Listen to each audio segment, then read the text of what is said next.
নমস্কাৰ এই মুহূৰ্তত জনাব বিচাৰিছো এটা গুৰুত্বপূৰ্ণ খবৰ বিজেপিৰ এগৰাকী বিধায়ক যিগৰাকী বিধায়ক লৈ সদায়ে প্ৰায় চৰ্চাত থকা দেখা পোৱা যায় আৰু সেইগৰাকী বিধায়ক হৈছে মৃণাল শইকীয়া এবাৰ মৃণাল শইকীয়া পুনৰ বিপদত পৰিছে কিয়নো এইগৰাকী মৃণাল শইকীয়াই তেওঁ সমৰ্থন আগবঢ়াইছিল কালিৰ দিনটোত গৌৰৱ গগৈ জয়লাভ কৰাৰ পাছতে তেওঁ গৌৰৱ গগৈ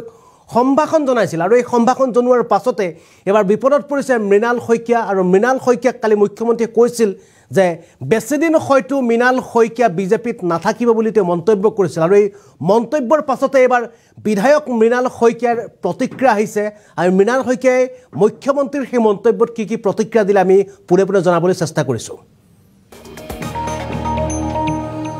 1994 চনত বিজেপিৰ দল আজিৰ দৰে নাছিল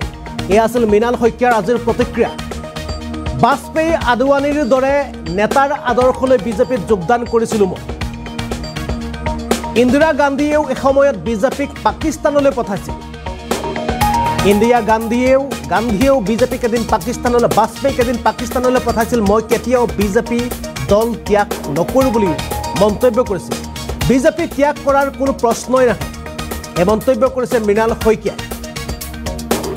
মুখ্যমন্ত্ৰী হিমন্ত বিশ্ব শৰ্মাই ভুল বুজিছে বুলি তেওঁ মন্তব্য কৰিছে মুখ্যমন্ত্ৰী হিমন্ত বিশ্ব শৰ্মাই তেখেতক ভুল বুজিছে বুলি তেওঁ মন্তব্য কৰিছে বিধায়ক নহলেও মই বিজেপি ত্যাগ নকৰো বুলি কৈছে বিধায়ক হিচাপে নাথাকিলেও বিজেপিতেই থাকিম বুলি জনাইছে মুখ্যমন্ত্ৰী হিমন্ত বিশ্ব শৰ্মাৰ মন্তব্যৰ প্ৰত্যুত্তৰ দিছে এবাৰ খুমটাই সমষ্টিৰ বিধায়কে মুখ্যমন্ত্ৰীৰ আশে-পাশে থকা একাংশই উচতাইছে মুখ্যমন্ত্ৰী শত্ৰুপক্ষ হলেও গৌৰৱ গগৈৰ সৈতে মোৰ ভাল সম্পৰ্ক আছে গৌৰৱ গগৈৰ সৈতে মোৰ ভাল সম্পৰ্ক আছে বুলি কৈছে গৌৰৱ গগৈ আৰু মোৰ মাজত সুস্থ প্ৰতিযোগিতামূলক সম্পৰ্ক থকাৰ কথা উল্লেখ কৰিছে বিৰোধী দলৰ নেতা হলেই শত্ৰু হৈ নাযায় বিৰোধী দলৰ নেতা হলেই শত্ৰু হৈ নাযায় বুলি তেওঁ মন্তব্য কৰিছে পূৰ্বতে বিজেপিত আজিৰ দৰে বেয়া পৰিৱেশ নাছিল নিৰ্বাচনী ফলাফলৰ পাছতে বিস্ফোৰণ বিধায়ক মৃণাল শইকীয়া বিস্ফোৰণ 1994 চনত বিজেপি দল আজিৰ দৰে নাছিল বাজপেয়ী আদৱানীৰ দৰে বিজেপিৰ নেতা আদৰ্শলৈ বিজেপিত যোগদান কৰিছিল ইন্দিৰা গান্ধীয়েও এদিন বাজপেয়ীক পাকিস্তানলৈ পঠাইছিল এই মন্তব্য খুমটাই সমষ্টিৰ বিধায়ক মৃণাল শইকীয়াৰ মই কেতিয়াও বিজেপি ত্যাগ নকৰো বুলি এবাৰ মন্তব্য কৰিছে মৃণাল শইকীয়াই কিয়নো কালিৰ দিনটোত দেখা পোৱা গৈছিল যে কালিৰ দিনটোত মৃণাল শইকীয়া বিশেষকৈ বিজেপিক তেওঁ গঠনমূলকভাৱে সমালোচনা কৰিছিল আচলতে বিজেপিয়ে যিখিনি কাম যোৰহাট সমষ্টিটো বিজেপিৰ হাতৰ পৰা পূৰ্বৰ তপন গগৈ হাতৰ পৰা গৌৰৱ গগৈ হাতলৈ যোৰহাট লোকসভা সমষ্টিটো ওলাই যোৱাৰ পাছতে কালিৰ দিনটোত মৃণাল শইকীয়াই বিজেপিক তেওঁ এক প্ৰকাৰে গৌৰৱ গগৈক তেওঁ এক প্ৰকাৰে তেওঁ সম্ভাষণ জনাইছিল গৌৰৱ গগৈ জয়ক তেওঁ গৌৰৱ গগৈক সম্ভাষণ জনোৱাৰ পাছতে এগৰাকী মৃণাল শইকীয়াক মুখ্যমন্ত্ৰীয়ে কৈছিল যে হয়তো মৃণাল শইকীয়া বিজেপিত বেছি দিনলৈ নাথাকিব পাৰে বুলি তেওঁ মুখ্যমন্ত্ৰীগৰাকীৰ মন্তব্যৰ পাছতে মৃণাল শইকীয়াৰ প্ৰতিক্ৰিয়া প্ৰকাশ কৰিছিল আৰু দেখা পোৱা গৈছিল যে একাংশ সংবাদ মাধ্যমত মৃণাল শইকীয়াই কালিৰ দিনটোত বিজেপিক সমালোচনা কৰি নিজ দলকে সমালোচনা কৰি কৈছিল যে আচলতে যোৰহাট সমষ্টিটো বিজেপিৰ হাতৰ পৰা ওলাই যোৱাৰ কাৰণ কি হ'ব পাৰে এই সম্পৰ্কত তেওঁ এটা ধাৰণা দিছিল যে একাংশ ব্যক্তিয়ে নামনি অসমৰ পৰা একাংশ নেতাই গৈ যোৰহাটৰ যিটো সমষ্টি আছিল এই সমষ্টিটোত তেওঁলোকে কি ধৰণে কাম কৰিব লাগিছিল সেইসমূহত তেওঁলোকে গুৰুত্ব নিদি কেৱল ধন বাহুবল এইসকলে যে যোৰহাট সমষ্টিটো বা এইখিনি বস্তুৱে যে যোৰহাট সমষ্টিটো আমাৰ পক্ষলৈ আনিম বুলি তেওঁলোকে যিটো ধাৰণা কৰিছিল বিজেপি এই ধাৰণা সম্পূৰ্ণ ভুল কিয়নো যোৰহাট এখন শিক্ষিত লোকৰ নগৰী বা শিক্ষিত লোকৰ যোৰহাট সমষ্টিটোত যে আচলতে যোৰহাটবাসীক কেনেদৰে বিজেপিৰ পক্ষলৈ বা বিজেপিৰ ভোটলৈ কনভাৰ্ট কৰিব লাগিছিল সেই ভোটলৈ কনভাৰ্ট কৰাত যেন ক'ৰবাত পৰি ৰ'ল বিজেপি এই সম্পৰ্কে কালিৰ দিনটোত মৃণাল শইকীয়াই সমালোচনা কৰাও দেখা পোৱা গৈছিল আৰু মৃণাল শইকীয়া গৌৰৱ গগৈক তেওঁ যি সম্ভাষণ আছিল এই সম্ভাষণৰ পাছতে এবাৰ মৃণাল শইকীয়াই কালি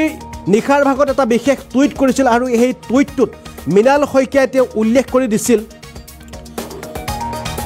য'ত তেওঁ কৈছিল যে মুখ্যমন্ত্ৰী হিমন্ত বিশ্ব শৰ্মাৰ পৰা তেওঁ স্পষ্টকৈ লিখিছে যে HCM Himanta Biswa Sarma sir dead to congratulate someone from opposition is crime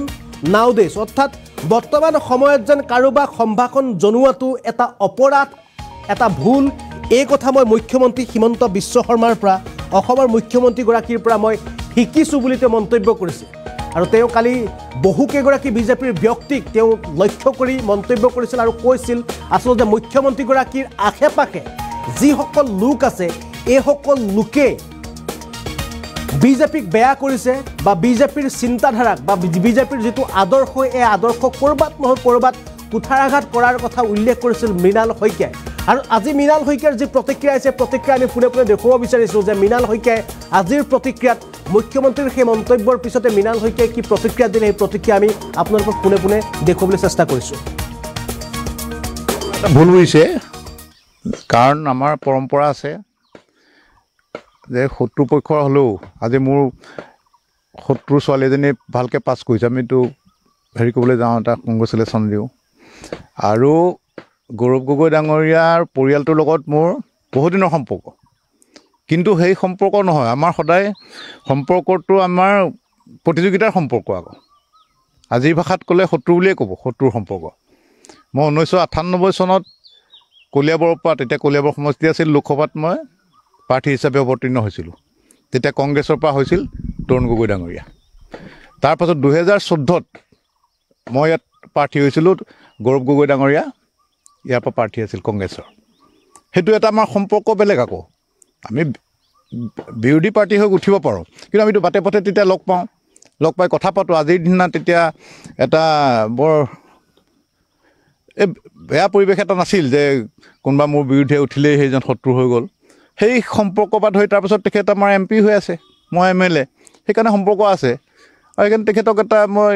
দিছোঁ লগতে মই এটা বিশ্লেষণ কৰি দেখাইছোঁ কাৰণ তাততো আমি জিকিব বুলি আহিছিলোঁ ময়ো আশা ৰাখিছিলোঁ তাত জিকিব মই যাক যিমান চিনাকি মানুহক কৈছোঁ যে আমাৰ পাৰ্টি জিকাব লাগে কিন্তু হাৰিলে বুলি আৰু তেখেতক আৰু জিকিলে বুলিয়ে তেখেতকতো এইটো দিয়াটো মোৰ এটা কাৰ্চি হয় এটা সৌজন্যতামূলক এটাতো দিবই লাগিব তেখেতো আহিলে মোক গোলাঘাট আহিলে বা পূজাত আহোঁতে মোৰ দোকানত সোমাই গৈছে এইটো আৰু মানুহৰ আমাৰতো জিঅ'গ্ৰাফি সলনি নহয় আমাৰ আইডিঅ'লজি বেলেগ বেলেগ হ'ব পাৰোঁ আমাৰ জিঅ'গ্ৰাফি কেতিয়াও সলনি নহয় মই ইয়াত ঘৰ তেখেতৰ যোৰহাটত ঘৰ সেইকাৰণে কি ভুল বুজি কোনে তেখেতক উচতাই দিলে নাজানো ছাৰ কালি হয়তো টেনশ্যনত আছিল লগত সোঁৱে বাই কিছুমান মানুহ থাকেই যিবিলাকে কাৰণে আজি এই অৱস্থা হৈছে সেইসকলে চাগে উচতাই দিলে ক'লে তেখেতে আৰু বেলেগ পাৰ্টিত যোৱা প্ৰশ্নই নাই দোকানলৈ MLA নহওঁ কাৰণ আমি 94ত আমি ইয়াত 94ত বিজেপি এনেকুৱা নাছিল যে ইয়াত আজি চৰকাৰ হ'ব কিবা হ'ব তেতিয়াই আমি জইন কৰিছোঁ আৰু তেতিয়াই বেলেগ পাৰ্টি জইন কৰা হ'লে তেতিয়াই MLA হ'ব পাৰোঁ মোৰ সেইটো ফেমিলি বেকগ্ৰাউণ্ড আছিলে আমি সংগ্ৰামী পৰিয়ালৰ পৰা অহা মানুহ AGP পৰা হ'ব পাৰিলোহেঁতেন বা কংগ্ৰেছত গৈ হ'ব পাৰিলোহেঁতেন কিন্তু আমি আইডিঅ'লজি চাই পেলাই তেতিয়া বাজপেয়ী ডাঙৰীয়া যোশী ডাঙৰীয়া আমাৰ আদবানী ডাঙৰীয়া তেখেতসকলৰ আদৰ্শ চাই পেলাই আমি জইন কৰিছিলোঁ তো ইয়াতে ৰাজনীতি আৰম্ভ ইয়াতে শেষ মুখ্যমন্ত্ৰীয়ে কালি কৈছে যে তেওঁ প্ৰধানমন্ত্ৰীক অভিনন্দন নজনালে কিন্তু তেওঁ বিৰোধী পক্ষ বুলি নহয় মোৰ নেবৰক জনাইছোঁ আৰু মই কৈছোঁ এটা সম্পৰ্ক আমাৰ তেখেত MP আছিল ইয়াৰ আৰু মোৰ ফেচবুক পোষ্টত গোটেই সকলোকে জনোৱা আছে অসমৰ টুইটাৰত বেছি লিখিব নোৱাৰি কাৰণে কমকৈ লিখা আছে এইটো এটা অতি নগণ্য কথা যে কাৰোবাক হেৰি জনোৱা আৰু ইন্দিৰা গান্ধীৰ দিনত যেতিয়া প্ৰধানমন্ত্ৰী আছিল বাজপেয়ী ডাঙৰীয়াক পাকিস্তানলৈ পঠাইছিল তেখেতে এজন ফিট মানুহ তেখেতে ভাৰতক প্ৰতিনিধিত্ব কৰক তেতিয়াৰ যিটো গণতান্ত্ৰিক যিটো বাতাবৰণ আছিল তেনেকুৱা আছিল আজি সেই বাতাবৰণটো সলনি হৈছে সেইটো তেওঁ কিবা এটা ভুল বুজিছে কাৰণ আমাৰ পৰম্পৰা আছে